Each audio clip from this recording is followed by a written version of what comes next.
are state-sponsored. And this had raised concern also with the international community. We had a joint communique, that is the note of a bell that came from 12 foreign countries. Here in the country, we had, of course, the UK and the USA, amongst other 12 nations who had raised concern regarding this and justice. The Ministry of Foreign Affairs, which you've sat on that particular seat as a minister before, cautioned foreign actors against pushing narratives, as they call them, that might erode mutual respect in diplomatic relations.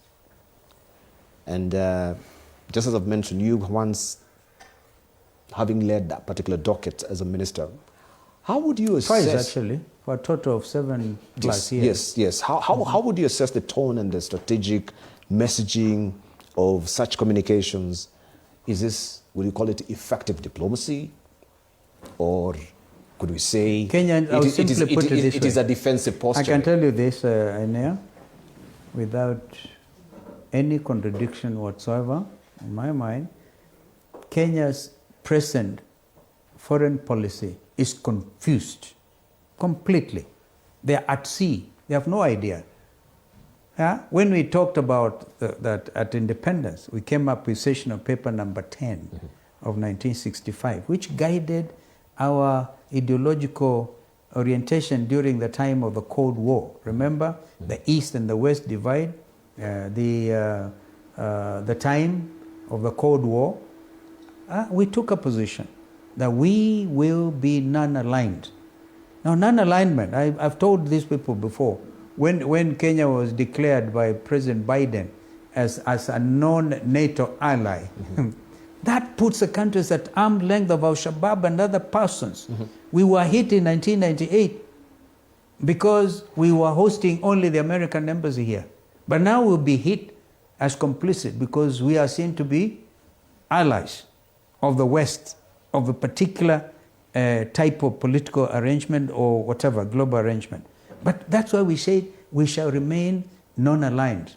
That was the safest. Where we achieve, we look at the West, the East, the South. By the way, South-South cooperation is also a very important plank. In addition to what I said about in 1945, at the end of the Second World War, countries of the world, mainly third world countries, met at the city of Bandung in Indonesia. And that was the birthplace of the non-aligned movement. Those people, time like that, we owed Yugoslavia, Ambros Tito, Abdul Nasser, and India's Nehru, and eventually Mahatma Gandhi, and in Africa, people like even Kenyatta himself, and of course the leader in Ghana at that time, Kwame Nkrumah. These are people who thought, how do we position our countries? Of course now, because of economic diplomacy, I can tell you, nobody can ignore that there are two big economies now, the Chinese and the Americans. So how you relate to that? And during our time with President Kibaki, we went for infrastructure, for example, building of infrastructure, because I think we got it wrong soon after independence. The Chinese believe if you want to really build the economy, start by building 1 kilometer of road. Now that's a story for another day. But for now, I want to tell you, Ainea, when the embassies issued an advisory, not an advisory, a note verbal, as you call it, they were doing what is traditional. I started by telling you that when it comes to human rights, they are universal. Abuse of human rights in Kenya is abuse of human rights anywhere. That's why they came out. And by the way, during my time as foreign minister, we would listen to people like Smith Empston, the American ambassador at that time, who was outspoken. Some Kenyans called him Nyamachoma ambassador, okay? And others came after him. Edward Clay of the UK, remember in the fight against corruption? These Anglo-leasing deals and others, he came out and said, hey, you have eaten our money and vomited on our shoes. So it is traditional between friends, because diplomacy stresses the fact that no country is an island.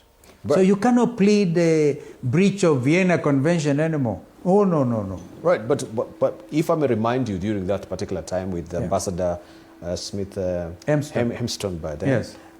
Also you were against reforms. Like No, the multi-party democracy. No, when you in the Kanu regime, you know, some people, you are the one who moved the motion, and of course you were castigating.